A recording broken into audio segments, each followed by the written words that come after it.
बंदी छोड़ सतगुरु रामपाल जी परमेश्वर जी की जय हो। परम पिता परमात्मा सारी सृष्टि के रचनहार कुल मालिक असंख्य ब्रह्मांडों के स्वामी जगत गुरु तीनों लोकों में प्रवेश करके सबका धारण पोषण करने वाले राजाधिराज आत्माधार नाथों के नाथ देवों के देव महादेव सर्वेश्वर महेश्वर मृत्युंजय अजरो अमर आदि अनादि सनातनी प्रभु जगत पिता जगदीश्वर श्री श्री 1008 की उपाधि के वास्तविक अधिकारी अकाल मूर्त शब्द स्वरूपी राम वासुदेव सर्वगतम ब्रह्म परम पूज्य प्रथम पूज्य परम संत परम पुरुष परम धनी परम दयालु सत्य कबीर हक्का कबीर और ये मेरा बंदी छोड़ सतगुरु रामपाल जी परमेश्वर जी की जय हो।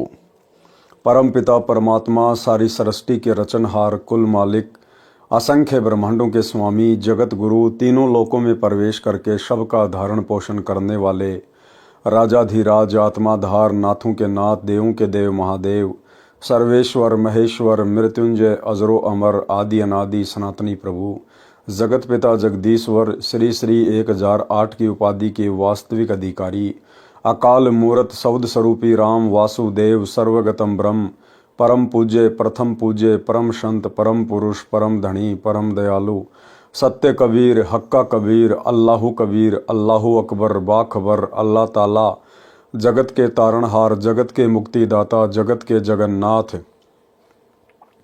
हारे के सहारे हिंदुओं के राम मुसलमानों के अल्लाह सिखों के वाहिगुरु ईसाइयों के मसीह दया के सागर दया निधि करुणा के सागर करुणा निधि स्वयंभू परिभू संकट मोचन कष्ट हरण मंगल करण दुख भंजन अविगत कबीर निर्विकार निर्विषम परमात्मा अलय अलेख सतगुरु आदि अनादि सतगुरु असली मर्यादा पुरुषोत्तम असली राम असली कृष्ण असली घनश्याम असली मुरारी राजाओं के राजा महाराजाओं के महाराजा शहनशाहों के शहनशाह सम्राटों के सम्राट भगवानों के भगवान अल्लाहों के अल्लाह प्रभुओं के प्रभु मसीहाओं के मसीह सच्चे वाहिगुरु बाबाओं के बाबा पीरों के पीर सेठों के सेठ जगत सेठ सावड़सा सेठ सर्वगुण संपन्न अनंत कोटि कलाओं के स्वामी अनंत कोटि ब्रह्मांडों के नायक योगियों में महायोगी ध्यानियों में महाध्यानी सिद्धों में परम सिद्ध ज्ञानियों में तत्व ज्ञानी ब्रह्म ज्ञानी महाज्ञानी परम ज्ञानी सर्वश्रेष्ठ ज्ञानी विज्ञानी युवा कबीर समरथ कबीर असंवाद अमित ओजा सच्चे रहनुमा करीम अल्लाह सुभान अल्लाह दुनिया के अंतिम पैगंबर 8 सितंबर 1951 से गांव धनाना जिला सोनीपत हरियाणा भारतवर्ष की पावन भूमि पे प्रकट रियल कल्कि भगवान श्री नारायण साकार हरि श्री बाबा साहेब शब्द स्वरूपी राम संत श्रोमणी सतगुरु रामपाल जी परमेश्वर जी के चरण कमल में साध संगति से जुड़े हुए देश विदेश से आप और हम सभी सत्सेवक भाई बहनों का अनंत कोटि दंडवत प्रणाम। सत्साई भाई और बहनों, दया पूज्य गुरुदेव भगवान की सतगुरु रामपाल जी परमेश्वर जी की जिनके विशेष आशीर्वाद से शुभ आशीर्वाद से आप और हम सभी सत्सेवक आत्माएं साध संगति से जुड़कर अपनी आत्मा के कल्याण हेतु गुरुदेव भगवान के तत्व ज्ञान को आधार बनाकर अपने मोक्ष के लिए अपनी आत्मा के कल्याण के लिए निरंतर आगे की ओर बढ़ रही हैं। भाई और बहनों, पवित्र ग्रंथ मुक्ति बोध के ऊपर वीडियो बनाने की श्रृंखला जारी है। इसी श्रृंखला में आज हमारा ये 16वें नंबर का वीडियो है। प्रत्येक वीडियो में गुरुदेव भगवान के आशीर्वाद से हमें अध्यात्म से संबंधित कुछ न कुछ नया और विशेष अवश्य देखने सुनने और जानने को मिलता है। आज गुरुदेव भगवान के आशीर्वाद से हम पारक के अंग की शुरुआत करेंगे। पेज नंबर 134 पवित्र ग्रंथ मुक्ति बोध पारख के अंग का सरलार्थ। पारख गुरुदेव भगवान ने बताया कि पारख का मतलब होता है परमेश्वर के विषय में परख करना, जानकारी करना, ज्ञान होना, उसको कहते हैं पारख या परख। सारांश, पारख का अर्थ परख यानी जांच पहचान। परमात्मा का पारख यानी पहचान इस पारक के अंग में है। इस पारक के अंग में परमात्मा कबीर जी की समर्थता बताई है। परमात्मा की परख उसकी शक्ति समर्थता से होती है। भाई दिखने में तो परमात्मा भी जब पृथ्वी पर प्रकट होते हैं तो एक आम मनुष्य की भांति दिखाई देते हैं, लेकिन परमेश्वर की परख होती है उसकी शक्ति से, उसकी समर्थता से। जैसे परमात्मा कबीर जी के विषय में इस अंग में लिखा है कि कबीर परमात्मा प्रत्येक युग में सह शरीर आते हैं। कबीर परमात्मा, कौन कबीर परमात्मा? सतगुरु रामपाल जी भगवान प्रत्येक युग में सह शरीर आते हैं। ये मां से जन्म नहीं लेते। ना सतगुरु जननी जने जाके माना बाप, पिंड ब्रह्मंड से रहित ना वा तीनों ताप। और हम गुरुदेव भगवान का एक शब्द पढ़ते हैं, गुरु विहीन नहीं भाता रे हरि को, गुरु विहीन नहीं भाता। इसके लास्ट में परमात्मा कहते हैं कि ना जन्मे ना मरे वो दाता, सो सतगुरु कहलाता, गुरु को हरि विहीन नहीं भाता। तो जो सतगुरु होता है वो स्वयं कबीर भगवान ही होता है, और वो ना किसी माँ से जन्म लेता है, और जो माँ से जन्म नहीं लेता फिर वो आम लोगों की तरह मरता भी नहीं है। कभी बालक रूप धारण करके अपना ज्ञान समझाते हैं, कभी किसी साधु संत जिंदा बाबा का वेश बनाकर अच्छी आत्माओं को तत्व ज्ञान समझाते हैं। उनको मिलते हैं, संत धर्मदास जी को मिले, और आज आप और हम सभी लाखों भगत भाई बहनों को मिले। आज हमें प्राप्त हैं, क्योंकि परमेश्वर अपनी अच्छी आत्माओं को, हीरे मोतीलाल को चुन चुन के इस कलयुग की पिछली पीढ़ी में लेके आए हैं। और आज परमेश्वर हमें मिले, हमें प्राप्त हुए सतगुरु रूप में, और अपना अनमोल तत्व ज्ञान समझा रहे हैं। उनको तत्व ज्ञान समझाया। वे श्री राम तथा श्री कृष्ण यानी विष्णु जी से ऊपर कोई प्रभु नहीं मानते थे। कौन? धर्मदास जी। उनको तत्व ज्ञान समझाया, सतलोक में अपना वास्तविक स्थान व सिंहासन दिखाया। तब धन्य धर्मदास जी को पारख हुआ, यानी पहचान हुई कि पूर्ण परमात्मा कबीर बंदी छोड़ जी हैं। और वर्तमान में भी गुरुदेव भगवान ने ना जाने कितनी आत्माओं को अपनी पारख करवाई, अपनी पहचान करवाई। और अनेकों भाई बहनों के आप जी इंटरव्यू देखेंगे, गुरुदेव भगवान वैसे ही जैसे 650 वर्ष पहले धर्मदास जी को सतलोक लेकर गए थे, उन्हें वहां का नजारा दिखाया, सिंहासन पर स्वयं को बैठा हुआ दिखाया। और धर्मदास जी ने फिर ढोल के डंके पर बताया कि जो मुझे जिंदा बाबा मिला था गुरु रूप में, वो स्वयं ही कबीर भगवान है। एक रूप में सतलोक में बैठा है, दूसरे रूप में अपने तेज पुंज के शरीर को हल्का करके यहां प्रकट है। ऐसे ही भाइयों और बहनों, जब वर्तमान में आप भाई बहनों के इंटरव्यू सुनेंगे तो आपको पता चलेगा कि आज भी गुरुदेव भगवान ने अपनी परख करवाने के लिए, अपनी पहचान करवाने के लिए कि गुरु और परमात्मा में कोई भिन्नता नहीं होती है, गुरु और परमात्मा एक ही होते हैं। और वर्तमान में जो हमें सतगुरु रूप में प्राप्त हैं वे स्वयं ही कबीर भगवान है। अनेक भाई बहनों के इंटरव्यू आपके सामने हैं, थोड़ी सी नजर डाल लीजिए कि सतलोक के सिंहासन पर कौन बैठा हुआ है। देखिए, उतार है। एक दिन मैंने खुद को ही प्रश्न पूछा, तो चलो एक बार टेस्ट करके देखते हैं कि सच में संत रामपाल जी कबीर साहब क्या अवतार है क्या। तो सितंबर 20, 2020 में संत रामपाल जी महाराज मेरे सामने प्रकट हुए रात को 3:30 बजे, और मेरा हाथ पकड़ के मुझे बोला, बेटा तू चल मेरे साथ। तो सतलोक लेके गए, और सतलोक में उन्होंने दिखाया कि देख ले, मैं सिंहासन पे बैठा हुआ वो मैं ही हूँ, और जो मैं धरती पर हूँ वो भी मैं ही हूँ। तो तेरी शंका अब दूर हो गई है, तू मुझे पहचान ले बेटा, ये भक्ति मत छोड़। और ये मैं साक्षात परमात्मा ने दर्शन दे के मुझे बताया कि मैं खुद ही कबीर आया हूँ। रामपाल जी महाराज जी ने मुझे कबीर साहिब जी के सिंहासन के पास ले गए, और वहां पर बंदीछोड़ गुरु रामपाल जी महाराज जी कबीर साहिब के सिंहासन के साइड में खड़े हो गए, और मैं उनके सामने कबीर साहिब के सामने खड़ी थी। तो क्या हुआ, देखते ही देखते क्या हुआ कि बंदीछोड़ सतगुरु रामपाल जी महाराज कबीर साहिब के शरीर में समा गए, और फिर अकेले कबीर परमात्मा रह गए। फिर कबीर परमात्मा का शरीर बंदीछोड़ सतगुरु रामपाल जी महाराज जी के रूप में चेंज हो गया। फिर बंदीछोड़ सतगुरु रामपाल जी महाराज जी कबीर साहिब के रूप में चेंज हो गए। फिर तब मुझे वहां पर समझ आया कि जो बंदीछोड़ सतगुरु रामपाल जी महाराज जी हमारे बीच यहाँ धरती पर रह रहे हैं, ये ही खुद कबीर परमात्मा है, और यही भगवान है जिसे मैं बचपन से तलाश रही। सतलोक में अपना वास्तविक स्थान व सिंहासन दिखाया। तब धनी धर्मदास जी को पारख हुआ कि पूर्ण परमात्मा कबीर बंदी छोड़ जी हैं। और आज वर्तमान में हमें पारख हुआ, हमें पहचान हुई कि वर्तमान कलयुग की पिछली पीढ़ी में पूर्ण परमात्मा स्वयं सतगुरु रामपाल जी भगवान ही हैं। सह शरीर प्रकट होने के विषय में संत गरीबदास जी ने यथार्थ वर्णन किया है, जो कबीर सागर से भी मेल करता है कि परमात्मा कबीर जी चारों युगों में सह शरीर भिन्न भिन्न नामों से प्रकट होते हैं और अपनी जानकारी स्वयं ही देते हैं। चारों युगों में परमात्मा कबीर जी सह शरीर प्रकट होते हैं और भिन्न भिन्न उनके नाम होते हैं और स्वयं की जानकारी वो परमात्मा स्वयं ही प्रकट होके देते हैं। भिन्न भिन्न नामों से, ये जरूरी नहीं है कि कबीर परमात्मा यदि कबीर दास नाम से आएंगे तो ही वो परमात्मा माने जाएंगे, नहीं। सतयुग में परमात्मा सतसुकृत नाम से आए तो क्या वो कबीर जी नहीं थे? थे। त्रेता में कबीर परमात्मा मुनिंदर ऋषि के नाम से आए तो क्या परमात्मा नहीं थे? थे। द्वापर युग में कबीर परमात्मा करुणा में ऋषि नाम से आए तो क्या परमात्मा नहीं थे? थे। 650 साल पहले अपने वास्तविक कबीर नाम से आए, 350 वर्ष पहले गरीबदास जी के नाम से आए और वर्तमान में वही कबीर परमात्मा सतगुरु रामपाल जी के रूप में धरती पर प्रकट है। ये स्वयं ही परमेश्वर है।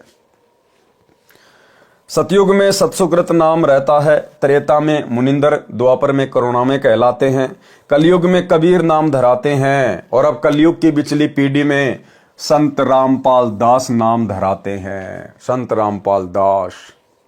भाइयों और बहनों, एक शब्द के माध्यम से आप जी को पता चलेगा कि वर्तमान कलयुग की पिछली पीढ़ी में उस कबीर परमेश्वर ने अपना नाम संत रामपाल ही रखवाना था। एक शब्द है, मन मांझा बुढ़ापा आवेगा, मन मांझा बुढ़ापा आवेगा, बिना भजन तेरी होवे दुर्गति, तू पढ़या पढ़या पछतावेगा। इस शब्द के लास्ट में कबीर परमेश्वर जी ने क्या कहा, क्या समझाया? क्योंकि 650 साल पहले यह शब्द कबीर परमात्मा जी ने अपने भक्तों को सुनाया। और क्या कहा फिर परमात्मा ने उस शब्द के लास्ट में? भाई जल्दी ले ले नाम गुरु का, तुझे मनुष्य जन्म मिल जावेगा। जल्दी ले ले नाम गुरु का, तुझे मनुष्य जन्म मिल जावेगा। 650 साल पहले परमात्मा कहा करते थे हम 64 लाख को कि भाई मेरे से फटाफट नाम दीक्षा ले लो और इन मंत्रों का जाप करो ताकि तुम्हें बारंबार मनुष्य जन्म प्राप्त हो और तुम कलयुग की पिछली पीढ़ी तक पहुंच जाओ, मोक्ष के प्राइम टाइम तक। भाई जल्दी ले ले नाम गुरु का, तुझे मनुष्य जन्म मिल जाएगा। क्योंकि 650 साल पहले कबीर परमेश्वर गुरु रूप में आए हुए थे। और फिर क्या कहा? रामपाल तेरा सतगुरु आके, तन फिर भक्ति दरड़ावेगा, मन मान जा बुढ़ापा आवेगा, मन मान जा बुढ़ापा आवेगा। कि भाई जल्दी ले ले नाम गुरु का, तुझे मनुष्य जन्म मिल जाएगा। और रामपाल तेरा सतगुरु आके, तन फिर भक्ति दरड़ावेगा।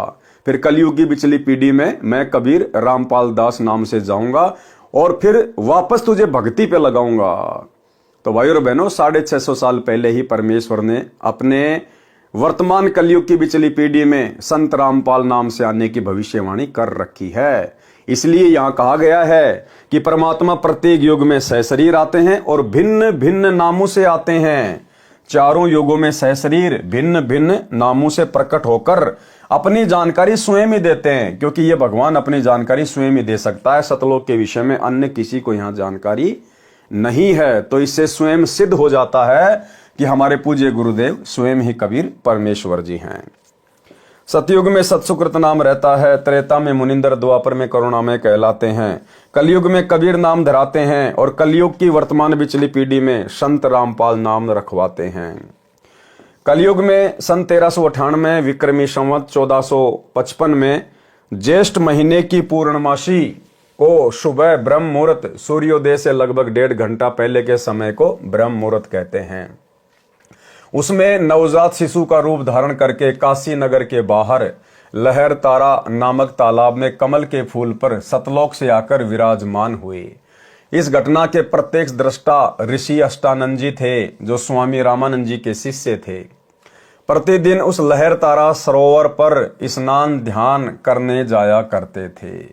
नीरू नामक जुलाहा भी प्रतिदिन अपनी पत्नी नीमा के साथ उसी लहर तारा तालाब पर स्नान करने जाया करता था। आयु लगभग 60 वर्ष हो चुकी थी। संतान नहीं थी। उनको कबीर परमात्मा कमल के फूल पर मिले, अपने घर ले गए। परमात्मा ने कबीर नाम रखवाया, सुन्नत नहीं करवाया। 5 वर्ष की आयु में महर्षि रामानंद को आध्यात्मिक ज्ञान में हराया, सतलोक दिखाया। स्वामी रामानंद जी श्री विष्णु शतगुण के उपासक थे, कर्मकांड करते थे, मानसिक पूजा शालग्राम श्री विष्णु जी की काल्पनिक मूर्ति की करते थे, एकादशी का व्रत रखते थे, गीता पुराण वेदों का पाठ तथा प्रचार किया करते थे, बाल ब्रह्मचारी थे। आयु 104 वर्ष हो चुकी थी। जब कबीर परमात्मा की लीला में आयु 5 वर्ष की थी, हठ योग करके समाधि लगाते थे, त्रिवेणी से आगे नहीं जा पा रहे थे, तब परमात्मा कबीर जी उनकी आत्मा का ब्रह्मरंध्र खोलकर ब्रह्मलोक में ले गए, फिर शतलोक में अपने निज अमर स्थान पर ले गए। तब रामानंद जी को पारख हुआ, यानी पहचान हुई कि विष्णु तो परमात्मा कबीर जी के सामने कोई मायने नहीं रखते। कबीर जी समर्थ परमेश्वर है। परमात्मा कबीर जी की आंखों देखी महिमा कही, जो इस पारक के अंग में पढ़ने को मिलेगी। सिकंदर लोदी राजा का ऐसादे रोग केवल आशीर्वाद से समाप्त किया, और आज वर्तमान में भाई और बहनों ना जाने कितनी हजारों लाखों आत्माओं का असाध्य रोग, जिनकी आयु वास्तव में शेष नहीं थी, इस कबीर परमेश्वर ने वेदों में लिखे अपने गुणों के आधार से उन आत्माओं की आयु वृद्धि की है। यानी आज सतगुरु रामपाल जी परमेश्वर जी ने लाखों भाई बहनों की आयु बढ़ाई हुई है, जिनके भाग्य में आगे आयु शेष नहीं थी। एक छोटा सा आपको इंटरव्यू सुनाऊंगा। वैसे तो हजारों लाखों इंटरव्यू हैं, गिनती नहीं है। इस परमेश्वर की महिमा चाहे दिन रात करते रहो, अंत नहीं है। लेकिन आप लोगों के विश्वास को दृढ़ करने के लिए पूज्य गुरुदेव जी के मुख कमल से एक बहन के द्वारा लिखा गया लेटर आपको पूज्य गुरुदेव जी के मुख कमल से सुनाते हैं। और सबसे बड़ी बात, अंत में पूज्य गुरुदेव जी उस बहन के शब्दों को अपने मुख कमल से उच्चारित कर रहे हैं। क्या कह रही हो बहन? कि सतगुरु रामपाल जी को कोई आम व्यक्ति ना समझे, ये स्वयं परमात्मा आए हुए हैं। और इस बात को, इस लेटर को गुरुदेव अपने मुख कमल से पढ़ रहे हैं। अगर ये परमेश्वर ना होते तो भाई और बहनों परमात्मा उसी समय बोल देते कि बच्चों मैं परमात्मा नहीं हूं, मैं भगवान नहीं हूं, मैं कबीर जी नहीं हूं। कबीर जी तो 650 साल पहले आए थे, लेकिन परमेश्वर बड़ी शालीनता से उसको पढ़कर आगे बढ़ गए। यानी जो अच्छी आत्मा होगी, जो मोक्ष की अधिकारी आत्मा होगी, वो इस संकेत को समझ जाएगी कि गुरुदेव भगवान ने अपने मुख से उस बहन के इस लेटर को पढ़कर हमें क्या संकेत करना चाहा है। सुनिए। संत रामपाल जी महाराज को कोई इंसान ना समझना, ये पूर्ण परमात्मा बैठे। संत रामपाल जी महाराज को कोई इंसान ना समझना, ये पूर्ण परमात्मा बैठे। तो भाई और बहनों, ये तो केवल आपने एक इंटरव्यू सुना है। ऐसे ऐसे लाखों इंटरव्यू हैं जो परमेश्वर सतगुरु रामपाल जी भगवान की महिमा से भरे पड़े हैं। सिकंदर लोदी राजा का ऐसादे रोग केवल आशीर्वाद से समाप्त किया। सिकंदर राजा ने स्वामी रामानंद जी का सिर तलवार से काट दिया था। स्वामी जी की मृत्यु हो गई थी। कबीर जी ने उसके सामने स्वामी रामानंद जी को जीवित कर दिया, और यहां परमेश्वर ने मरने ही नहीं दिया। एक छोटा सा इंटरव्यू मध्य प्रदेश के भिंड जिले का, किस प्रकार से एक उपदेशी भाई ने दूसरे उपदेशी भाई के ऊपर बंदूक से गोली चलाई, और कैसे उसी समय पूर्ण ब्रह्म परमेश्वर शब्द स्वरूपी राम सतगुरु रामपाल जी परमेश्वर सामने प्रकट हो जाते हैं और उस गोली को अपने हाथ में पकड़ लेते हैं, अपने हाथ में। देखिए इंटरव्यू। अब आपको एक अनमोल कहानी सुनाता हूं, बिल्कुल सच्ची। एक मध्य प्रदेश में भिंड जिला है, भिंड जिला है, वहां से कई भक्तों ने उपदेश प्राप्त कर रखा। भिंड जिले में कोई गांव है आसपास, वो जहां पर आए हुए हैं। वो कहां है, एक बार खड़े हो बच्चे। ये दोनों भाई हैं, इनकी कथा सुनाता हूं। तुम आगे आ जाओ बेटा, यहां आ जाओ मेरे पास एक बार, पढ़ के मैं सुनाता हूं। सामने ये खड़े, इनके पिताजी भी आए हुए हैं, इनके पिताजी भी आए हुए हैं क्या यहां पर? उनको भी बुला लो आगे को।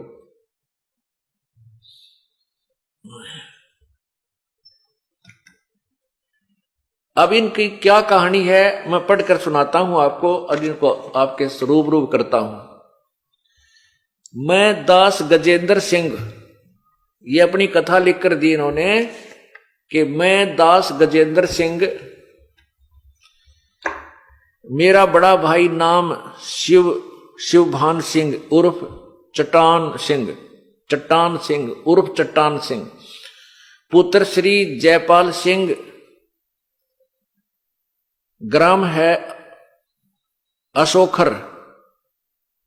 अशोखर जिला भिंड, मध्य प्रदेश के रहने वाले हैं। दोनों भाई खेती बाड़ी का कार्य करते हैं। हम दोनों भाइयों में काफी दिनों से जमीन के बंटवारे को लेकर विवाद था।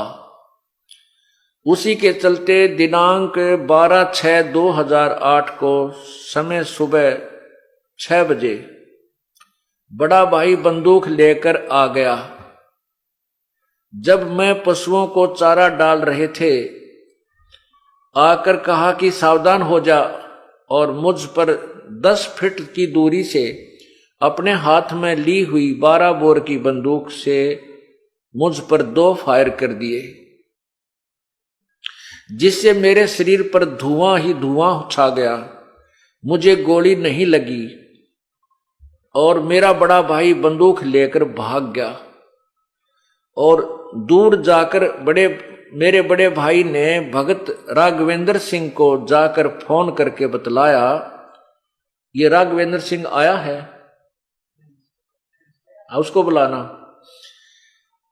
फोन करके जाकर बताया कि जब मैंने गोली चलाई तो मुझे सामने सतगुरु रामपाल जी महाराज ने अपने हाथों में, जब मैंने गोली चलाई तो सामने सतगुरु रामपाल जी महाराज ने अपने हाथों में स्वयं गोली लेते हुए,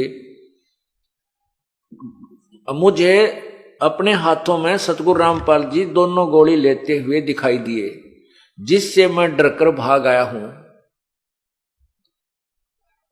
अब देखो पुण्यात्माओं, ये सामने पूरा परिवार खड़ा है, कोई नहीं सोचा आगे पाछे गपोड़ पेल दे होंगे। ये आपके समक्ष खड़े हैं। इस बड़े भाई ने अंदर आ जाओ तुम। ये तीनों, ये आ जाओ। अब ये 1 नंबर पर जो खड़े हैं ये इनके पिताजी हैं। आप ये शुभ नाम आपका? जयपाल सिंह। और दूसरे नंबर पर ये जिसने गोली मारी थी, क्या नाम आपका? शिवभान सिंह। और तीसरे नंबर पर ये लड़का जिसका गोली मारी थी, जिसके ऊपर अटैक किया था इस बड़े भाई ने, क्या नाम आपका? गजेंद्र सिंह। और जिसको इसने जाकर के बताई थी, ये चौथे नंबर पर, क्या नाम आपका? राघवेंद्र सिंह। अब आपके समक्ष खड़े हैं, इनका पूरा फोटो लीजिए। पुण्यात्माओं, हम बहुत पहले सुना करते थे परमात्मा ऐसी लीला कर देता है। इनने सबने उपदेश ले रखा, भाई ने भी, पिता ने भी, पूरे परिवार ने भी, माता जी ने भी, और इस राघवेंद्र सिंह। वहां काफी शिष्य हैं परमात्मा के। अगर ये भगवान की शरण में ना होते, अब ये शिवभान सिंह तो जेल में पड़ा होता, 20 साल की उम्र कैद होती, और ये गजेंद्र सिंह की मृत्यु हो जाती, पूरे परिवार उजड़ गया था, और ये माया यहीं रह जाती और घर का नाश हो जाता है। परमात्मा अपने बच्चों की ऐसे रक्षा करता है। अब इसने क्या बताया है? हाँ भी आप बताइएगा। आपको फोन किया? हाँ, इसकी तरफ कर। हाँ, जब गजेंद्र को तो परमात्मा ने बचा लिया। स्वयं आपके रूप में परमात्मा आए थे, जो कि अपने हाथ में गोली उन्होंने हाथ से दे दी थी, जो गोली उन्होंने फायर किया था। बोलो सतगुरुदेव की। और ये तुरंत ही भाग लिए, गोली लेके ये बंदूक लेकर भाग गया। हाँ, और तुरंत ही उसी समय हाँ, ये दोनों लोग आपकी शरण में आए। 13 तारीख को आपके पास आ गए थे। ये 12 तारीख की बात है। अब आप बताओगे कुछ? हाँ बताओ, आपने क्या देखा? आपने देखा वहां? हाँ, हम तो वहाँ खड़े थे। हाँ, देखिए पास में ही खड़े थे। हाँ हाँ तो सुबह ये आया लड़का बड़ा वाला, अच्छा तो उसने जो है आके इन्होंने कहा हुआ कि मेरी जमीन तुमने जोत ली है छोटे वाले ने। तो इसने ये लेके बंदूक और सुबह आके इन्होंने फायर शुरू कर दी। मम्मी ने इनको पकड़ा, बस वो क्या पकड़ लेती, उनको नहीं डांट पाया उन्होंने फायर कर दिए। और फायर करके ये भागे आया। दो फायर करे। उसमें कैसा लगा? उसमें वो एकदम पूरे में शरीर में धुआं सा निकला। हाँ, धुआं सा निकला और गोली का पता नहीं कहाँ, छोड़ की गोली का पता नहीं। और भाई गजेंद्र सिंह, आप आइए, आपको कैसा महसूस हुआ जब उसने गोली चलाई? हमें कुछ भी पता नहीं चला, मालिक ने एकदम सावधान कर दिया था जैसे। हमें कुछ भी नहीं मालूम कि मेरे साथ क्या हो रहा है। जब भाई भाग गया उस टाइम पे मेरे को पता चला। फिर मेरी भक्तमती, मेरे पास भी बंदूक थी, भक्तमती बंदूक लेके आई कि आप भी इस पे वार करो। मैंने मना कर दिया, नहीं, मेरे गुरुदेव ने मुझे बचा लिया है, मैं उसे नहीं मारूं। बोलो सतगुरुदेव की जय। ये क्या लिखा इसने, अब मैं इसको पढ़कर भी सुनाता हूं आपको। तो कहते राघवेंद्र सिंह जी के पास जाकर इसने फोन करके बताया कि जब मैंने गोली चलाई तो मुझे सामने सतगुरु रामपाल जी महाराज अपने हाथों में गोली लेते हुए दिखाई दिए, जिससे मैं डरकर भाग आया हूं। और मुझे डर है कि मेरे भाई, छोटे भाई के पास 315 बोर की बंदूक है और अब वो मुझे जान से मारेगा। अब मुझे उससे बचाओ। उसको तो गुरुदेव ने बचा लिया है। ओए होए। हम दोनों भाई 5 मई 2008 को प्रथम नाम लेकर गए थे। ये दास जब आया 30 अप्रैल को, तो ये 5 मई को नाम लेकर गए थे दोनों भाई। और देख काल ने 1 महीने के बाद ही के जुल्म करना था, ये होना था इनके घर में, ये इनके ला बीतनी थी, इनका नाश होना था। और परमात्मा के चरण में आगे तैनो के नो बसे रह गए। संत शरण में, सतगुरु शरण में आने से आई टले बला, जय मस्तक में सूड़ी हो वा कांटे में टल जा। अब इनकी मौत होनी थी, विनाश होना था इस परिवार का। और परमात्मा ने अपने बालक न्यो के नो राख लिए, जैसे टटीरी के अंडे रखे थे महाभारत के युद्ध में। बोलो सतगुरुदेव। अब यह क्या कहते हैं कि हम दोनों भाई 5 मई 2008 को प्रथम नाम लेकर गए थे। इस पर मैंने गजेंद्र दास ने कहा कि जब गुरुदेव ने मुझे बचा लिया है तो मैं उसको नहीं मारूंगा।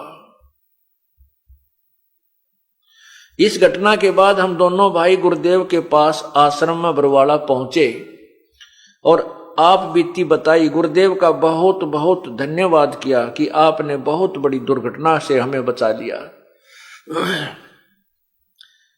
आपके सदा आभारी एवं ऋणी रहेंगे। आपकी आज्ञा में रहकर भक्ति करेंगे।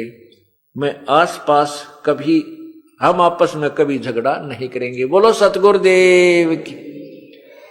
अब देखो इन्होंने, मैंने कहा बेटा एक थोड़ी सी जमीन का झगड़ा तुम्हारा, तुम मर जाते, तेरी यूं मर जाता, तेरी कैद हो जाती, जमीन का क्या करते तुम, दे दे अपने भाई को वापस।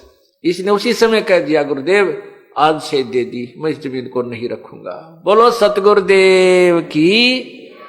और भाई नो कहते हैं जो गुरु वचन पर डट गए कट गए फन 84 के, भाई जो गुरु वचन पर डट गए कट गए फन 84 के। बोलो सतगुरुदेव की जय। तो भाइयों और बहनों, आप और हमें पूर्ण विश्वास हो जाना चाहिए कि धरती पर वर्तमान में परमात्मा सतगुरु रामपाल जी के रूप में सह शरीर प्रकट है और सतगुरु जो चाहे सो कर ही। स्वामी जी की मृत्यु हो गई थी, कबीर जी ने उसके सामने स्वामी रामानंद जी को जीवित कर दिया। एक मृत बालक कमाल को सिकंदर लोदी दिल्ली के सम्राट के सामने जीवित कर दिया। एक कमाली नाम की मृत लड़की शेख तकी की बेटी को कब्र से निकलवाकर लाखों व्यक्तियों तथा सिकंदर लोदी राजा के सामने जीवित कर दिया। अनेकों अनहोनी की जो केवल समर्थ परमात्मा ही कर सकता है, जिनसे पारख होता है यानी पहचान होती है कि कबीर जुलाहा पूर्ण परमेश्वर हैं, जो वर्तमान में सतगुरु रामपाल जी के रूप में धरती पे प्रकट हैं, जो इस पारक के अंग में विस्तार पूर्वक बताया गया है। वाणी नंबर 1 से 12। गरीब न्योली नाद सुबान गति लर भुवंग हमेश, जड़ी जान जगदीश है विष नहीं व्यापै शेष। भावार्थ, परम आदरणीय संत गरीबदास जी भक्तों को बता रहे हैं कि जिसको सार नाम मिल गया है और मर्यादा में रहकर साधना कर रहा है, उस भगत को नेवला न्योल बताया है और काल ब्रह्म को शेषनाग, जो भयंकर विष युक्त प्राणी है। जैसे नेवला जंगल में उत्पन्न एक नाग दमन जड़ी को नाकों द्वारा सूंघता है, यानी उसकी गंध को श्वासों में भर लेता है, तब अपने से कई गुना अधिक शक्तिशाली सर्प से लड़ाई करता है। सर्प के मुख के निकट जाकर उस जड़ी की गंध यानी स्मेल को श्वासों द्वारा छोड़ देता है। उस जड़ी के प्रभाव से सर्प को चक्कर आने लगते हैं। नेवला पुनः शीघ्रता से उस जड़ी को सूंघ कर आता है। उस समय तक सर्प भागने की कोशिश करता है। सर्प का दिल घबराने लगता है। नेवला सर्प के ऊपर मुंडी पर बैठकर उसकी नाक के पास जड़ी की गंध छोड़ता है। सर्प विवश होकर शांत हो जाता है। तब नेवला सर्प की मुंडी यानी फन को काटकर मार देता है। यहां पर बताया है कि जीव यानी भगत तो नेवला है, जो सारनाम का सुमरण श्वासों से करता है, तथा काल ब्रह्म ज्योति निरंजन को शेषनाग जैसा खूंखार सर्प कहा है। सारनाम प्राप्त भगत रूपी नेवला काल ब्रह्म रूपी अजगर को सारनाम के सुमरण रूपी गंध छोड़कर पराजित करके सतलोक चला जाता है। कबीर परमेश्वर जी ने भी यही कहा है। कबीर जैसे फणपति मंत्र सुन राखे फण सकोड़, ऐसे बीरा मेरे नाम से काल चले मुंह मोड़। सरलार्थ, कबीर जी ने कहा है कि जैसे सर्प ने फन उठा रखा होता है, तो गारुडू कौन होता है? जो सर्प को वश में करने वाला। एक मंत्र बोलता है, उस मंत्र के प्रभाव से सर्प अपने फन यानी डोरे को शकोड़ यानी इकट्ठा करके भागने का विचार करता है। पहले डसने के मकसद से फन फैला रखा था। इसी प्रकार सारनाम से काल ब्रह्म भगत को हानि ना करके अपनी जान बचाने की चिंता करके चल पड़ता है, रास्ता छोड़ देता है। वाणी नंबर 2 से 5। गरीब हंस गवन करते नहीं, मान सरोवर छाड़, कौआ उड़ उड़ जात है खाते मांसाहार। गरीब मान सरोवर मुक्ति फल, मुक्ता हल्के ढेर, कौआ आसन ना बंद जय भूमि दिन सुमेर। गरीब कौआ रूपी भेष है ना प्रतीत यकीन, 68 का फल मेट कर भय दीन बेदीन। गरीब हंस दशा तो साध है, सरोवर है सत्संग, मुक्ता हलबानी चुगे चढ़त नवेला रंग। भावार्थ, उपरोक्त वाणियों में संत गरीबदास जी ने समझाया है कि जिस सरोवर में मोती होते हैं, उस सरोवर पर हंस पक्षी ही रहते हैं, यानी हंस ही स्थायी निवास करते हैं, क्योंकि उनका आहार मोती ही होता है। हंस मछली या अन्य जीव जंतुओं का मांस नहीं खाता। कौवा पक्षी उस सरोवर पर नहीं टिकता। जिस प्रकार भाई और बहनों साध संगतियां परमेश्वर ने 2014 बरवाला कांड के बाद शुरू करवाई। साध संगतियों में शुरुआत में बहुत सारे भगत भाई बहन आए, बहुत आए, आंधी की तरह आए। लेकिन जब साध संगति में आने के बाद मालूम पड़ा कि यहां तो नियम बड़े तगड़े हैं। भाई अगर आपने रुकना है तो जीवित मरना पड़ेगा।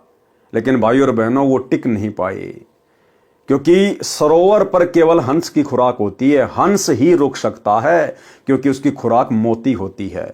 कौवा गलती से आ जाएगा, लेकिन ज्यादा देर टिक नहीं पाएगा, क्योंकि उसकी खुराक सरोवर पर नहीं होती। उसको तो बकवादों से मतलब होता है, इसलिए वो बकवाद करने के लिए फिर सरोवर को छोड़कर यानी साध संगत को छोड़कर, सत्संग को छोड़कर कहीं दूसरी जगह चला जाता है। तो साध संगति में वो आत्मा टिक नहीं पाई।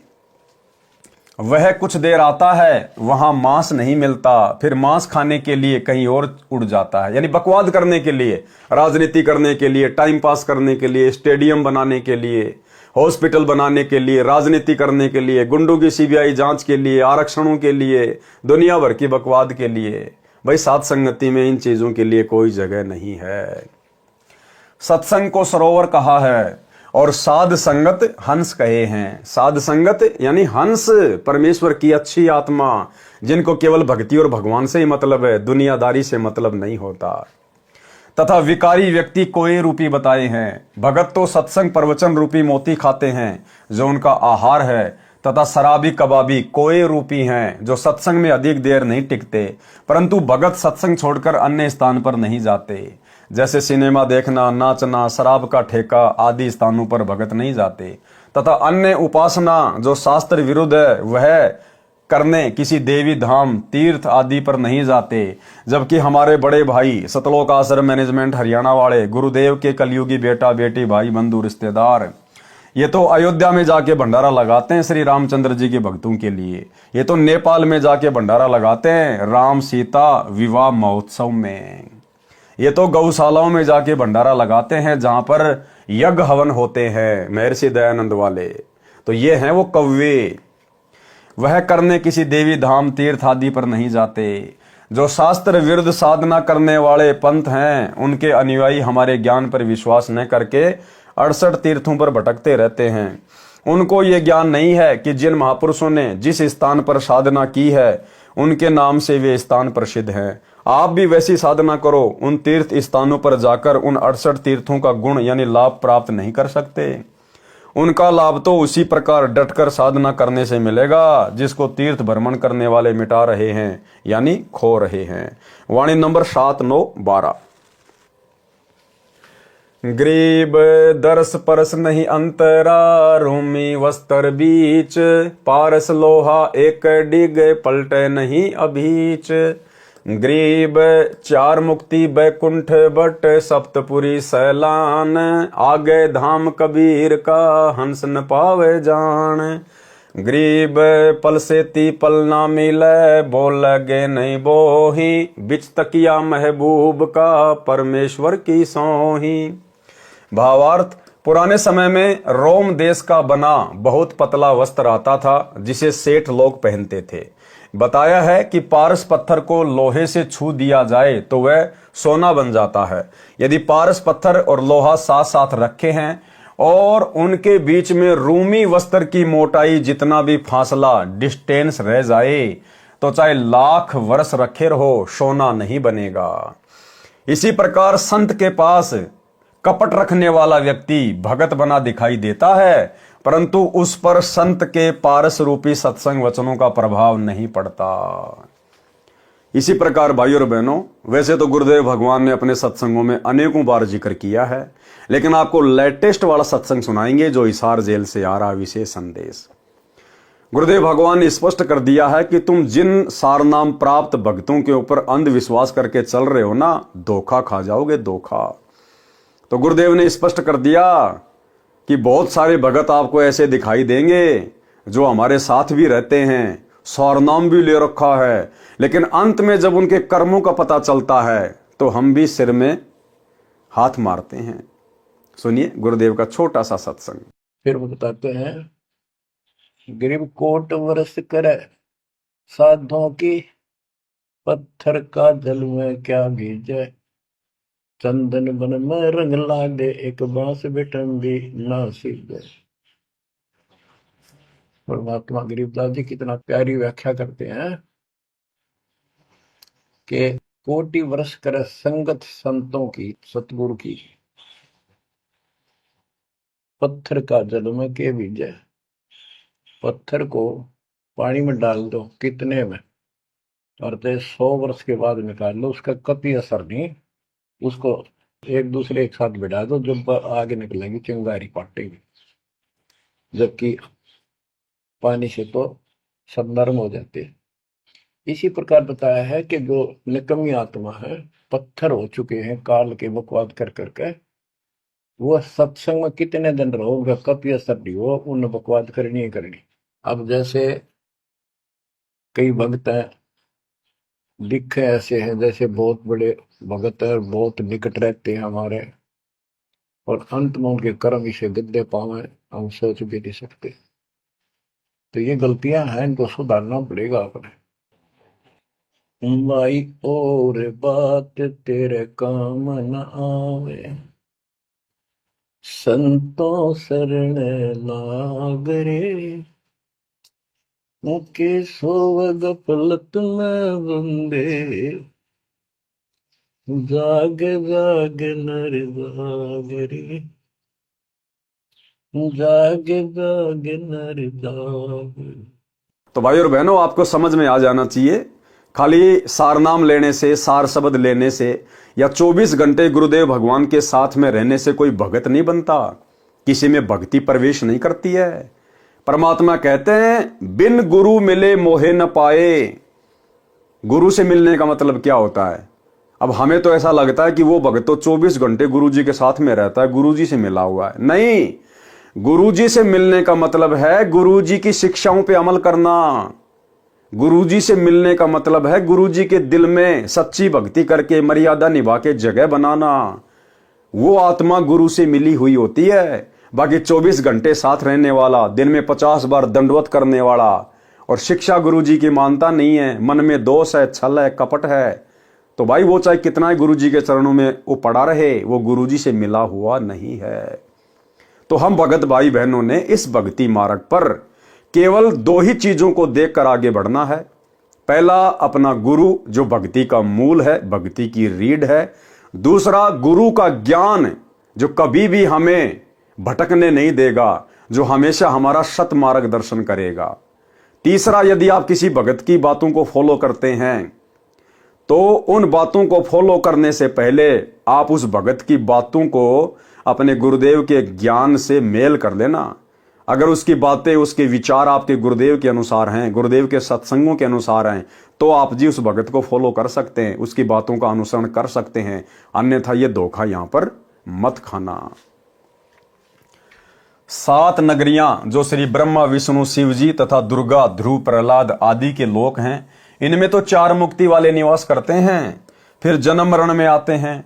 इनसे कबीर जी का स्थान दोनों शैलियों के मध्य में यानी त्रिकुटी में है। वहां से आगे सतलोक जाते हैं। सत्य साधना न होने के कारण कोई भी साधक सतलोक नहीं जा पाता, कालजाल में ही रह जाता है। त्रिकुटी स्थान पर कबीर जी का तकिया यानी सिंहासन है।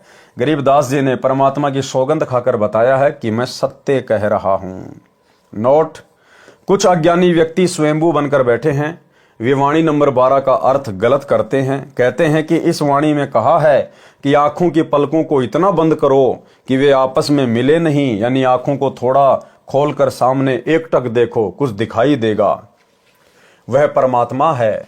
कुछ एक को अपनी आंखों के सामने वाली काली काली टिक्की या स्प्रिंग सा दिखाई देता है, उसी को परमात्मा का स्वरूप बताया जाता है। ये परमेश्वर उनकी बात कर रहे हैं जो उपदेशी नहीं है और दूसरे पंथों से जुड़े हुए हैं। उनके गुरु उनको भ्रमित कर देते हैं इस प्रकार की बातें कह के। उसी को परमात्मा का स्वरूप बताया जाता है। कुछ एक को कुछ नहीं दिखता, वे शर्म के मारे कह देते हैं हाँ कुछ दिखा, परंतु बाद में स्पष्ट बताते हैं कि कुछ नहीं दिखा। गुरुजी ने बार बार कहा तो हाँ भर ली थी। ऐसे दोनों प्रकार के भ्रमित व्यक्ति हमारा ज्ञान समझकर मेरे यानी संत रामपाल के पास आए और दीक्षा ली। तब बताया, उनको मैंने समझाया। किसने? गुरुदेव भगवान ने। उनको मैंने समझाया कि भक्ति की प्रेरणा पूर्व जन्म के शुभ संस्कारों के कारण होती है। उनमें पूर्व जन्म में की गई भक्ति की शक्ति यानी भक्ति की कमाई शेष रहती है। विशेष ध्यान देने से आंखों के सामने काली टिकारी बिंदु रूप में या बाढ़ जैसे स्प्रिंग के छल्ले रूप में दिखाई देते हैं। यदि फिर से शास्त्र विधि अनुसार सत्य साधना करने को नहीं मिलती तो इसी जन्म में कुछ समय उपरांत दिखाई देना बंद हो जाती हैं, क्योंकि वह खर्च हो जाती हैं। मेरे को, रामपाल दास को बचपन से ही ऐसी वस्तुएं आंखों के सामने दिखाई देती थी। देखो, यहां गुरुदेव भगवान अपने आप को छुपा रहे हैं। ये परमेश्वर हैं, इनकी आंखों में ऐसा कुछ नहीं है, क्योंकि इनकी शक्ति से तो दुनिया को दिखाई देता है। परमेश्वर तो दुनिया को भक्ति देने आए, स्वयं भक्ति करने नहीं आए। भक्ति करने की एक्टिंग, भक्ति करने की लीला तो केवल इसलिए कर रहे हैं ताकि हम अपने गुरुदेव भगवान से शिक्षा लेकर और उनके जैसा बनने का प्रयास करें। अन्यथा इस परमेश्वर को भक्ति करने की, मंत्र जाप करने की, आरती करने की आवश्यकता नहीं है। तो यहां अब गुरुदेव जो बात बोलने जा रहे हैं वे अपने आप को छुपा रहे हैं आप और हमें समझाने के लिए। मेरे को, रामपाल दास को बचपन से ही ऐसी वस्तुएं आंखों के सामने दिखाई देती थी। सोचता था कि मेरी दृष्टि कमजोर है, अब बताओ, परमेश्वर है भाई, अंतर्यामी हैं, क्या इनको पता नहीं कि आंखों के सामने जो आ रहा है वो क्या है? अरे जगत गुरु किसको कहते हैं? जो पूरे संसार को ज्ञान देता है उसको कहते हैं जगत गुरु। तो क्या जगत गुरु को इस बात का नहीं पता चलता कि मेरी आंखों के सामने जो मुझे काली काली रेखाएं दिखाई दे रही है वो क्या है? लेकिन यहां गुरुदेव अपने आप को छुपाते हुए आप और हमें समझाने के लिए कह रहे हैं कि यदि आप में से किसी भगत भाई बहन की आंखों के सामने इस प्रकार के अनुभव होते हैं, रेखाएं दिखाई देती हैं, तो वो क्या हैं? आप और हमें चिंतित होने की आवश्यकता नहीं है। इसलिए गुरुदेव हमारी शंका का समाधान स्वयं के ऊपर लेकर कह रहे हैं। सोचता था कि मेरी दृष्टि कमजोर है, जिस कारण से ये काली काली टिकारियां दिखाई दे रही हैं। सन 1988 में गुरुजी से दीक्षा लेने के पश्चात वे और अधिक हो गई, यानी भक्ति करने के कारण और ज्यादा हो गई। तो चिंता बढ़ गई कि शायद आंखों की दृष्टि और कम हो गई है। चेक करवाया तो आंखें ठीक मिली। देखो ऐसी लीला करता है परमात्मा। एक सत्संग में गुरुदेव भगवान ने बताया कि जब ये परमात्मा धरती पे आता है ना, इसको कोई पहचान नहीं पाता, ये काल भी धोखा खा जाता है कि भाई ये वो परमात्मा नहीं हो सकता, उस परमात्मा का भेजा हुआ कोई संत नहीं हो सकता। ना ना ना ना, वो तो आग लगा दे यहां पर। अगर उसके साथ कोई इस प्रकार से दुर्व्यवहार कर दे तो वो तो आग लगा दे। उसकी शक्ति बड़ी अपरंपार है, अथाह है, अगाध है। तो काल भी धोखा खा जाता है इस परमेश्वर की लीला में जीवन को देखकर, और वो भी छोड़ देता कि छोड़ो कोई आम संत है, कोई सिद्धि वाला। एक छोटा सा सत्संग गुरुदेव संकेत कर रहे हैं कि जब वो परमात्मा कोई लीला अपने हाथ में लेता है तो वो इस कदर करता है कि काल भी धोखा खा जाता है।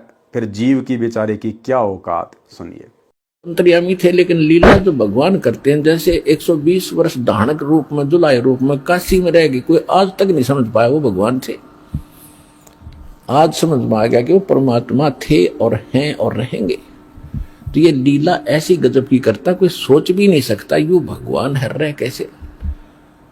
अंधे की लीला करे थे, अंधे वाली करी पूरी। इस काल को भी धोखा देता है, यही वेद में लिखा है। और यही नानक साहब कहते, ए ठगवाड़ा ठगी देश खरा सियाणा बहुता बार, ये धानक रूप रहा करता। और खुद कहते भगवान सोचल सीधर मैं करूं अपने जन के काज। चेक करवाया तो आंखें ठीक मिली। एक दिन गुरुजी को बताया तो उन्होंने कहा कि ये तेरी भक्ति का धन है जो बढ़ने लगा है। पहले ये पूर्व जन्म की बची भक्ति दिखाई देती थी, ये धीरे धीरे समाप्त हो जाती, उसके पश्चात शांति हुई तथा अब अत्यधिक बढ़ गई है, ढेर लगा है। वाणी नंबर 6। गरीब नर नाड़ी को पकड़ी है, कर से गह कुचेत, निशा नफस में होत है, तब हंसा दरस श्वेत। सरलार्थ, जैसे नाड़िया वैद हाथ की नाड़ी को हाथ से सावधानी से पकड़ता है, उसकी गति से रोग को जान लेता है, इसी प्रकार सत्य साधना सावधानी से सुरती नृत्य यानी ध्यान लगाकर की जाती है, तब साधक सफेद रंग का दिखाई देता है। यानी शतलोक में जीवात्मा सफेद नूरी शरीर धारण करती है। निशा यानी चिन्ह, नफस यानी साधना करने से मोक्ष के लक्षण दिखाई देते हैं। वाणी नंबर 10-11। गरीब कली बिस कोयला कर्म है, चिनगी अग्नि पतंग, अजामेल सदना तीरे, जरबर गए कुशंग। गरीब मोनी रह मगना लह, मार्ग बंकी बाट, शून्य शिखर गढ़ सूरंग है, करी सतगुरु से साठ। सरलार्थ, कल बिस यानी पाप कर्म तो कोयले के समान है, सतनाम की अग्नि की चिंगारी का जलता हुआ लकड़ी का कोयले का टुकड़ा यदि उड़कर किसी सूखे घास या कोयले के ढेर में गिर जाता है, उसे जलाकर राख कर देता है।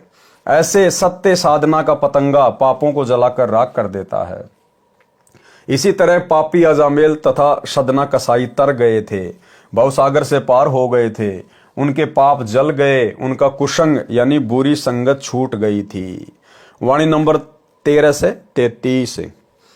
गरीब बोहों ऊपर भंवर हैं, भोरो ऊपर हंस, एक जाति जिहान की वही कन्हैया कंस। गरीब तुम्बा जल में बह चला, बाहर भीतर नीर, पानी से पाला भया, एक सिंध है नीर।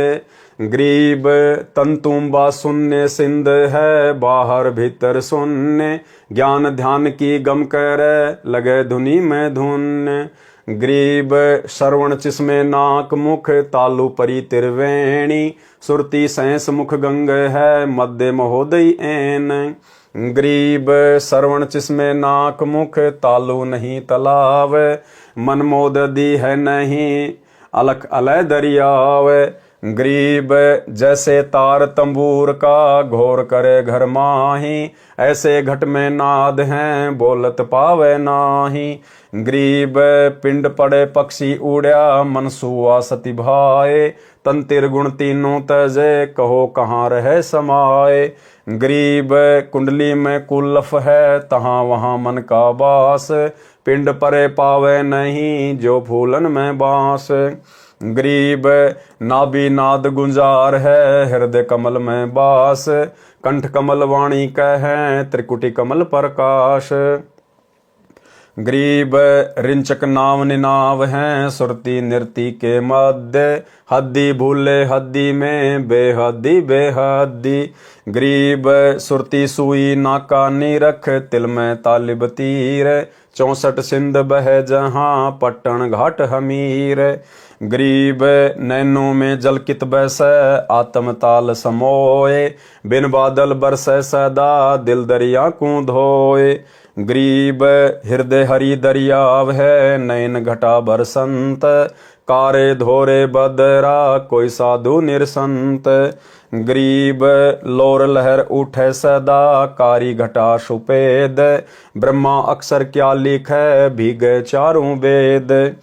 गरीब कर कमल कागज नहीं नहीं स्याही नहीं दवात बांझ पालना भूली बुद्धि पंडित खाली हाथ। गरीब काया काशी मन मगर दोहू के मध्य कबीर काशी तज मगर गया पाया नहीं शरीर। गरीब काया काशी मन मगर अरस कुरस बीच मुकाम जहाँ जुलैदी घर किया आदि अंत विश्राम। गरीब श्वेत वर्ण शुभ रंग है नगरी अकल अमान तन मन की तो गम नहीं निज मन का स्थान। गरीब निज मन ऊपर परम पद राग रूप रघुवीर दूजे की तो गम नहीं तहाँ वहाँ महल कबीर।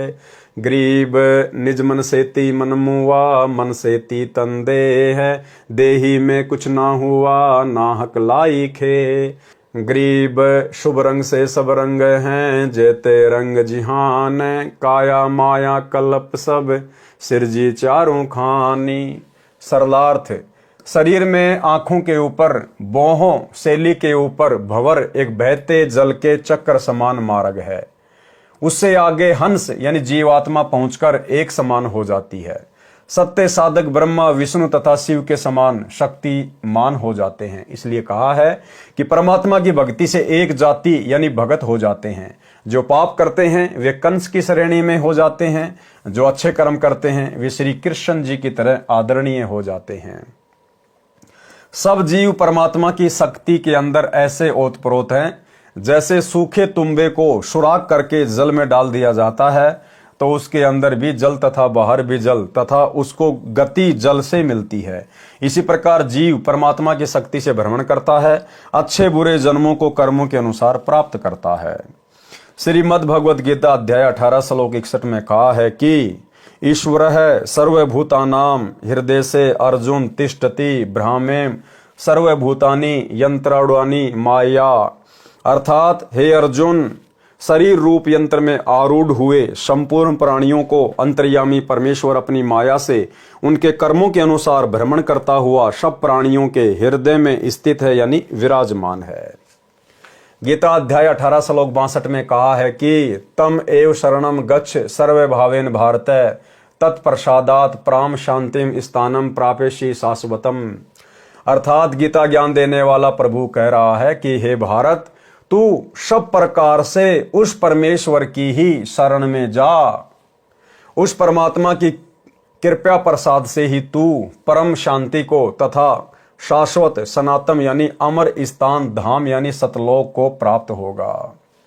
वाणी नंबर 14 में फिर कहा है कि अन्य उदाहरण ये समझे जैसे जल से सर्दी के मौसम में ओस जम जाती है धूप लगने से फिर जल बन जाता है दोनों में जल ही है। इसी प्रकार परमात्मा की शक्ति अच्छे बुरे प्राणियों तथा पदार्थों में विद्यमान है। तन यानी शरीर को तुम्बा जानो, शून्य यानी खाली स्थान में परमात्मा की निराकार शक्ति जानो। वह शक्ति जीव के अंदर भी है, बाहर भी है, उसी से जीव गतिमान रहता है। सत्य साधना तथा तत्व ज्ञान का मनन करें तो परमात्मा के प्रति गहरी लगन लगेगी। शरीर के अंदर की जानकारी बताई, बाहर का भी ज्ञान करवाया। नाक, मुख, श्रवण यानी कान आदि तो स्पष्ट दिखाई देते हैं। जो मुख के अंदर तालुआ यानी तालु लटकता है, इसके ठीक ऊपर त्रिवेणी है। सुरती यानी ध्यान, सैंस मुख गंग यानी हजारों धारा वाली गंगा के समान पवित्र व लाभदायक है। सुरती से परमात्मा का मार्ग देखा जाता है। तत्व ज्ञान से नृति निरीक्षण करती है, उसे महोदधि यानी समुद्र जानो। नाम को नौका, उसमें बैठकर जीव पार हो जाता है। जैसे तंबूर यानी एक तारे का तार आवाज करता है, ऐसे परमात्मा की अनहद ध्वनि शरीर में 10वें द्वार पर सुनाई देती है, जो बोलते रहने से सुनी नहीं जा सकती, ध्यान लगाने से, साधना करने से सुनी जाती है। यानी आप और हम भगत भाई बहनों ने तो केवल सहज तरीके से सहज भक्ति करनी है। गुरुदेव ने हमें जो मंत्र दे दिए, जो आरती दे दी, सत्संग सुनने को दे दिए, मर्यादा निभाने को दे दी, बस हमने अपना काम धंधा करते हुए और सुरती नृत्य मन और पवन से इस प्रकार समय मिले बैठकर हमने सुमरण करना है। खाते पीते उठते बैठते भी करना है। यानी हमने विशेष तौर तरीके नहीं अपनाने। ये सारी बातें तो आदरणीय गरीबदास जी को इसलिए लिखनी पड़ी ताकि आगे चलकर कोई भक्तों को भ्रमित ना कर दे कि भाई गरीबदास जी को क्या पता था, कबीर जी क्या जानते थे शरीर की व्यवस्था के बारे में, पिंड के बारे में, ब्रह्मांड के बारे में, योगियों के योग के बारे में। इसलिए उनको लिखना पड़ा कि आगे चलकर कलयुग की पिछली पीढ़ी में कोई भक्तों को भ्रमित ना कर दे कि गरीबदास जी क्या जानते थे और क्या नहीं जानते थे। शरीर का समय समाप्त होने पर जीवात्मा पक्षी की तरह उड़ जाता है। मन रूपी तोता शरीर से निकलकर चला जाता है। फिर कहां जाता है? भगत सतलोक चला जाता है। पामर प्राणी यानी दुष्ट प्राणी नरक चला जाता है। फिर कर्मों के अनुसार भ्रमता भटकता है। कुंडली में कुलफ यानी ताला लगा है, उसमें मन निवास करता है। शरीर नष्ट होने पर यह दिखाई नहीं देता, जैसे फूलों में गंध दिखाई नहीं देती। नाभि कमल में नाद यानी शब्द की गुंजार होती है। जीव का हृदय कमल में निवास है।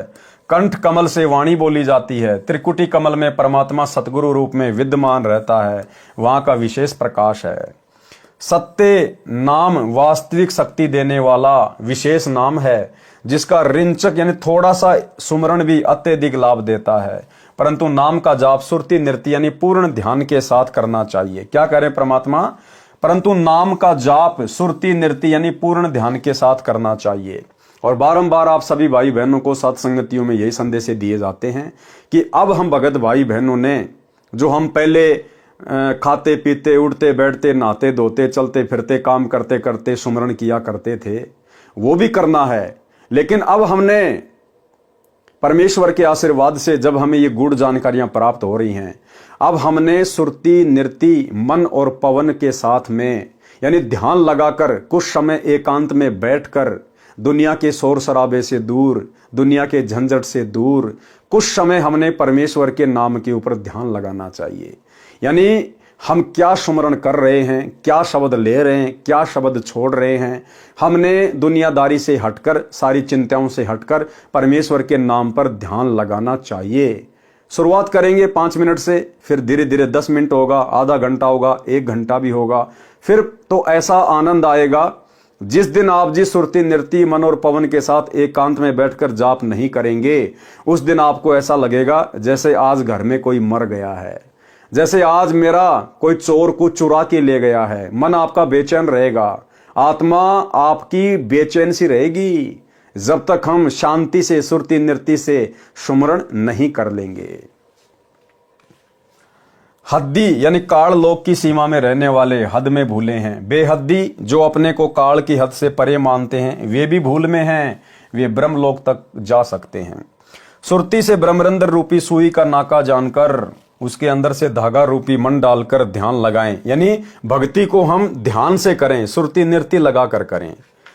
ब्रह्मरंध्र में परमात्मा दिखाई देगा। उसी ब्रह्मरंध्र के पास 64 समुद्र बह रहे हैं। यानी ये सूक्ष्म व्यवस्था है हमारे शरीर के अंदर की। नैनो यानी आंखों में जल दिखाई नहीं देता, आत्मा में आंसू जल का सरोवर समाया है। सत्य साधना करने से परमात्मा के प्रति प्रेम उत्पन्न होता है। आंखों में आंसुओं की धारा बह चलती है, इसे बिन बादल की बारिश कहते हैं। सत्य साधना पाप नाश करती है, दिल रूपी दरिया स्वच्छ होती है, यानी साधक नेक दिल का व्यक्ति हो जाता है। हृदय में परमात्मा का प्रेम रूपी दरिया है, उस दरिया का जल आंखों द्वारा बरसता है। उस बारिश के उद्गम स्थल त्रिकुटी को, जिसके कमल की 2 पंखुड़ियां हैं, एक सफेद और एक काली, बादल यानी पंखुड़ी हैं, उस कमल दल तक कोई साधु पहुंचता है जो उस स्थान को देखता है। परमात्मा के प्रति प्रेम होने पर साधक की आत्मा में परमात्मा के प्रति सदा प्रेम की उमंग काली सफेद यानी घनघोर घटा की तरह उठती है। प्रेम की भाषा चारों वेदों में नहीं है, चारों वेदों का सार परमात्मा में प्रेम उत्पन्न होना ही है। कबीर परमात्मा ने कहा है कि कबीर पोथी पढ़ पढ़ जग मुआ, पंडित भया न कोई, 2.5 अक्षर प्रेम के पढ़े सो पंडित होय। अर्थात ब्रह्मा जी को चारों वेदों का ज्ञाता माना जाता है। वे सदा वेदों को पढ़ते हैं तथा अन्य को समझाते हैं। उन चारों वेदों के पढ़ने से विद्वान नहीं बनता, क्योंकि वेद या अन्य शास्त्र पढ़ने का उद्देश्य परमात्मा प्राप्ति है। परमात्मा उसी को मिलता है जिसमें परमात्मा के प्रति प्रेम उमड़े, आंखों से आंसू चलने लगे। शास्त्रों को पढ़ने का उद्देश्य है कि पंडित यानी विद्वान बने। धार्मिक विद्वान का उद्देश्य है परमात्मा प्राप्ति, परंतु परमात्मा मिलेगा सूक्ष्म वेद में बताई सत्य साधना से, जो आज आप और हमें गुरुदेव भगवान के द्वारा प्राप्त है। जो सतगुरु से दीक्षा लेकर करनी होती है वह साधना चारों वेदों या अन्य शास्त्रों में नहीं है। इसलिए जिस भगत आत्मा में परमात्मा का प्रेम जागा वह पंडित है, वह सत्य साधना कर रहा है।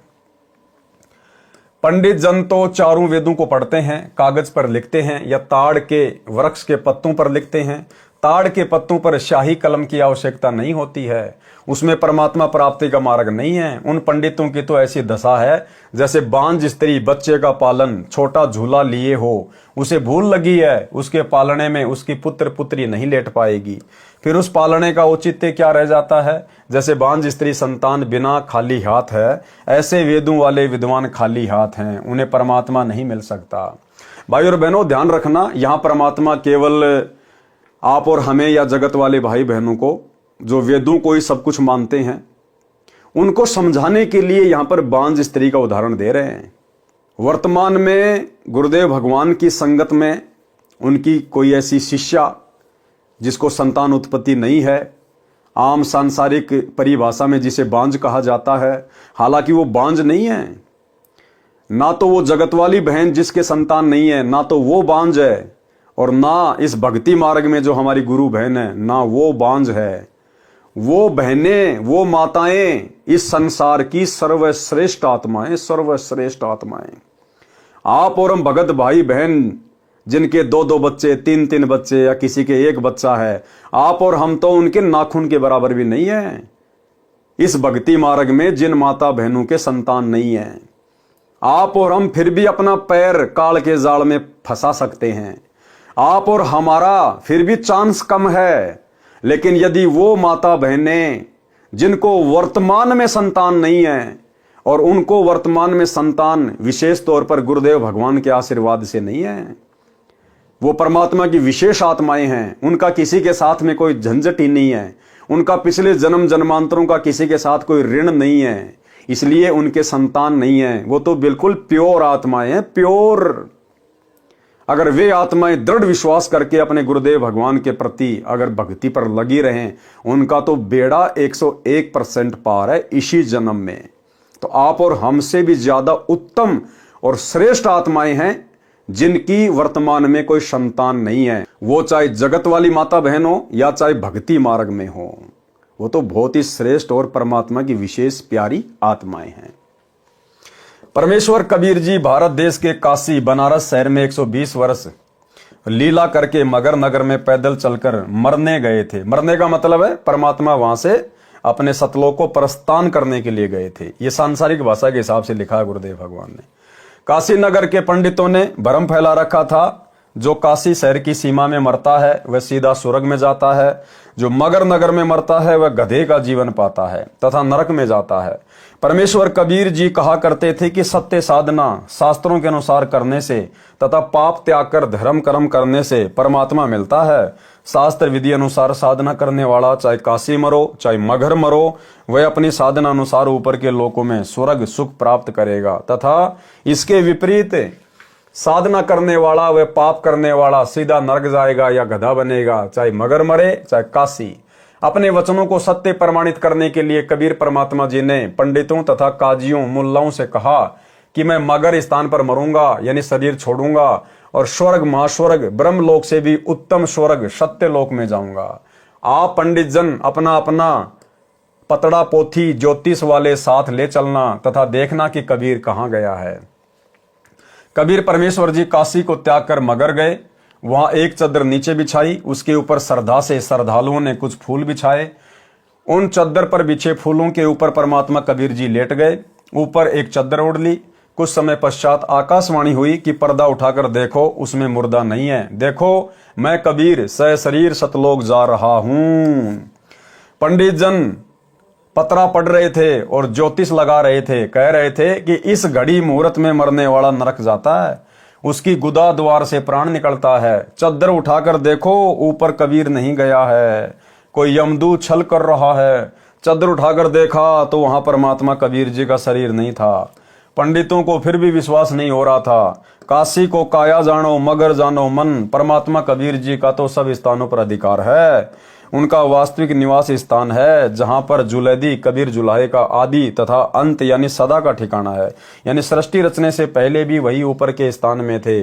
उस स्थान का अंत है ही नहीं, यानी सतलोक का। वह सत्यलोक नगरी सफेद रंग की शुभ नगरी है। वह स्थान अविनाशी तथा शांत है, तन मन वहां नहीं जा सकते। निजमन यानी परमात्मा कबीर जी का स्थान है। निजमन यानी परमात्मा कबीर जी अन्य रूप में साधु या जुलाहा रूप में तो निजमन कहे गए हैं तथा अपने वास्तविक सत्य पुरुष रूप में परम पद में रहते हैं। गीता अध्याय 15 श्लोक 4 में इसी परम पद का उल्लेख है। सतगुरु राग रूप रघुवीर है, यानी साधक का इच्छित परमात्मा है, वहां अन्य कोई नहीं जा सकता। उस स्थान पर परमात्मा कबीर जी का महल यानी सिंहासन है। निजमन यानी सत्य पुरुष से मन यानी काल निरंजन की उत्पत्ति हुई। मन के द्वारा किए कर्मों के परिणाम स्वरूप जीव को स्थूल शरीर यानी देह मिली। यदि मानव शरीर से सत्य साधना नहीं हुई तो स्थूल शरीर रूपी राख किस लिए लगा रखी है, यानी नाहक व्यर्थ में लगाई, मानव जन्म नष्ट कर दिया। शुभ कर्म करने से सर्व भक्ति कर्म भी होते हैं। मोक्ष के लिए मानव शरीर यानी काया तथा माया यानी धन संपत्ति, पृथ्वी आदि आदि तथा 4 खाने के प्राणी जो 84 लाख प्रकार के प्राणियों के शरीर कर्मों के अनुसार प्राप्त करते हैं, उत्पन्न किए। विशेष पारक के अंक का सरलार्थ किया जा रहा है। उद्देश्य संत गरीबदास जी द्वारा दिए सत्य अद्वितीय अध्यात्म ज्ञान को सरल करके परमेश्वर की प्रिय आत्माओं को समझाना है। पारक के अंक की वाणी नंबर 34, 36 व 50 में अब्राहिम अदम सुल्तान का आंशिक वर्णन है। कई अंगों में थोड़ा थोड़ा प्रकरण है। यहाँ पर सब अंगों से वाणी लेकर पूर्ण रूप से समझाया जाएगा। संबंध तथा नेकी व उनके पुत्र शिव की कथा पहले बताना अनिवार्य है। इसका संबंध अब्राहिम अदम सुल्तान से है। समन वाली आत्मा नौशेरवा शहर का राजा नौशेर खां हुआ। वही समन वाली आत्मा आगे चलकर अब्राहिम अदम सुल्तान बलक शहर का राजा हुआ। पहले सम्मन सेव की कथा अचला के अंग से बताते हैं, सेव तथा शिव तथा सम्मन की कथा। तो आज के वीडियो में गुरुदेव भगवान के आशीर्वाद से केवल इतना ही। कल रात्रि फिर से सभी भाई बहन जुड़िएगा और मीराबाई की कथा को हम शुरू करेंगे। तो आज की वीडियो में केवल इतना ही। गुरुदेव भगवान हम सबको आज्ञा दें, इजाजत दें, आशीर्वाद दें। बंदी छोड़ सतगुरु रामपाल जी भगवान की जय हो।